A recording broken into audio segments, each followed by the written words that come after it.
কোথায় শুয়ে আছে। যেদিকে পা করে যাচ্ছে ওই দিকেই মাথা ছিল, এখন এদিকে মাথা ঘুরিয়েছে। কেমন শোয়া দেখো, ওপার থেকে এপারে চলে আসছে।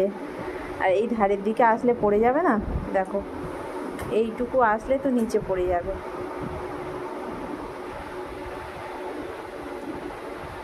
এক্ষুনি ও সরে আসবে। ওই দেখো আবার গড়িয়ে আসছে, আবার গড়িয়ে আসছে। এই মাথা কি করছে? সোনা মাথা, আমা তুমি কি করছো? কি করছো মা? হ্যাঁ, কি করছো সোনা মা? কি করছো? ও মামা, ওই দেখো ওই দেখো, এখন জিভ বার করে শিখেছো তুমি? হ্যাঁ, কি খাচ্ছো ওটা?